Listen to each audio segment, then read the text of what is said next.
Now, on the other end of this telephone here is Emily Maguire. Emily, how are you today? I'm great, thank you. How are you? Not too bad at all. Not too bad at all. It's quite nice here in Spain. What's it like where you are in the UK? It's cold. It's cold and cloudy and grey, and yeah, I'm kind of thinking I'd rather be in Spain right this minute. Or back in Australia, maybe? Oh, back in Australia, yeah, absolutely. It's very sunny there at the moment. It's sort of coming to the end of summer. Yeah. So, yeah, it's a beautiful time of year. Because that's where you went to record and I suppose get together your first album, is that right? Yeah, it is actually. I actually just went out there for what was supposed to be a 3-week holiday. And when I sort of arrived, I was just a bit taken aback by how amazingly beautiful the countryside there was. I was sort of expecting it to be very dry and arid and, you know, sort of desert-like. You imagine the outback being very flat. And actually, the place where I went to, it's the Sunshine Coast on the east coast, just north of Brisbane. And up in the hills there, a friend of mine from London was living, and it was so green and so many trees and hills, and I just completely fell in love with the place. And when he suggested that I, you know, not go back to London and get a proper job and just sort of stay and make a record, I thought, wow, you know, it wasn't really a very hard decision. Because Australia is one of those places that you can't sort of go there for 2 weeks, can you? I mean, you've got to go there for quite some time to actually get a feel for the country.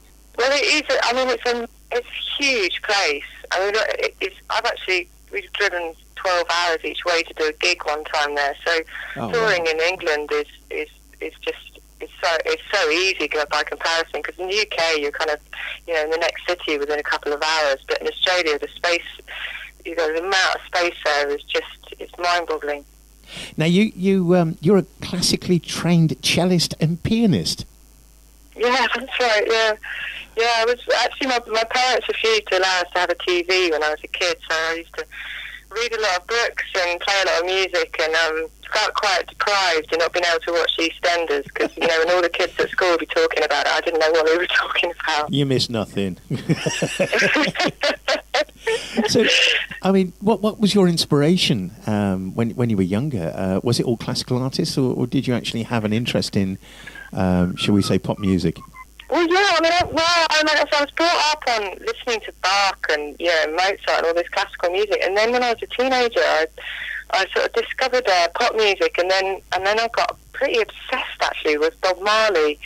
I just totally fell in love with his music and his songs, and when I got a guitar actually for my 21st birthday, and I taught myself how to play it from his songbooks. I really wanted to play Bob Marley songs. So my first song I ever learnt on the guitar was Time Will Tell, because it's only got 2 chords, so it was quite easy to play. Do you know, I'm at that standard now. 2 chords. Now, you wrote your first album, or at least you released your first album, 2005? Is that right? Stranger Grace? Yeah, actually, 2004, yeah, year before, yeah. All right. Now, was that actually recorded in Australia, or did you come back to the UK? Yeah, my first 2 albums were both recorded in Australia, out in the bush, actually, where we live, in an old Queenslander, you know, the houses up on stilts that they have in Australia, and out in the bush, in the middle of a forest, actually. So we could record up to about sort of 3 or 4 in the afternoon, and then the cicadas would start, and they were so loud that you couldn't then record. It would be all over the recording if you carried on. So we had to sort of do vocals in the morning and early afternoons. Now the album then took off from what I understand, and you had a single, the Real World. Yeah, that song got me an invitation to London to a singer-songwriter festival in London at the Borderline, where I opened for David Bowie's bass player, Gail Dorsey, and that was my first sort of real break, being able to sort of play at that, and that got me quite a lot of other gigs followed from that. So we started coming over to the UK to do tours a couple of times a year, and it was that then led to being picked up by Radio 2 and getting a tour with Don McLean. I bet that must have been exciting. It was amazing, actually, because we were supposed to be going. We'd been in the UK for about 3 months, and we played. I think we'd done about 30 gigs in pubs and clubs up and down the country, and we were literally just about to get on a plane back to Australia, and And someone sent in one of my CDs to Radio 2, and they played it, and the manager of the Water Boys was listening, and he, contacted me and said, do you have representation? And then about a week later, I was just about to get on, literally about to leave for the airport, and I got a call saying, how would you feel about cancelling your ticket and going on tour with Don McLean? So I said yes. I bet that was a really tough decision. Yeah, it was. Well, it was. I don't know. It was funny because on the one hand, I was really homesick by that point. We had been on the road for 3 months, and I was really looking forward to getting back to, our shack in Australia, having a bit of sunshine and some relaxing time. But when he mentioned that I'd be playing at the Royal Albert Hall if I did this tour, I thought I couldn't really say no. So I did it. I bet that must have been fantastic. It was amazing. After I'd played my set, actually, I was sitting in one of the boxes in the Albert Hall and listening to Don McLean singing American Pie to about 5,000 people. Wow. And I was thinking, I'm looking at the stage and thinking, I just was standing there a minute ago singing my songs. It was quite an incredible night. Did you find it daunting, though, sort of standing there in front of all those people? Because it's almost like being in the round, isn't it, there? It's actually, it was at the end of the month of playing. We played all the biggest concert halls in the country, so I was kind of used to the size of it by that point. Although the Albert Hall is probably a couple of times bigger than even the largest. I think St David's Hall in Cardiff is a few thousand, but the Albert Hall is just so beautiful, especially when you're standing on stage looking at it and you see the whole round, like you say, the sort of round curve of the auditorium, and it's just amazing place to play. So I'd like to do it again. Yeah, I can imagine. Now, you then did return to Australia to record another album? Well, actually, the third album that's just come out is called Believer, and we actually recorded that in London.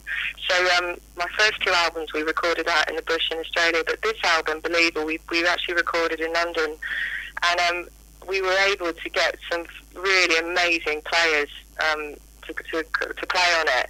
As a result, we were in the country at the time. I had Katie Mellu as guitarist, Luke Tashnik who played on it, and also this drummer, Jeff Dugmore, who's played with everybody from Tina Turner to Robbie Williams, and he's just an amazing drummer, and he played on the album too. So it just sort of was in a new, I suppose, took it to another level really, this new album. Oh, it sounds fantastic. I mean, when you're writing material for an album like that, do you find inspiration comes easily, or is it something which you really have to sort of focus on, or do ideas just pop into your head? I'm always fascinated by that. It's a bit of both, I suppose. I mean, I'm actually really disciplined about writing. I get up every morning. I do meditate every day because I practice Tibetan Buddhism. But after I've meditated in the morning, I sit down and write, and I do that every morning. And it's this theory that you've got to actually be at the bus stop to catch the bus. You might feel like you're not feeling very inspired, but if you actually sit down and start writing, start working, something does come. And there are times when I have a really creative patch, and I write loads of songs, and I've got ideas all the time, and I've got melodies in my head all the time. And then there's other times when there's just silence and nothing's going on, and when that happens, I just relax about it. I still have a go. I still play my guitar, first thing in the morning. But I usually I'll start reading books. I'll go to art galleries. I think inspiration and creativity is a bit like a reservoir. You've got our input as well as output. Yeah. You can't always be sort of outputting work. So I don't know. I mean, but there is a craft to it as well. I do work very hard on the songs. You might have sort of 20% inspiration and then 80% hard work of just really working on the lyrics and making sure every word is right, because that to me is what it's all about.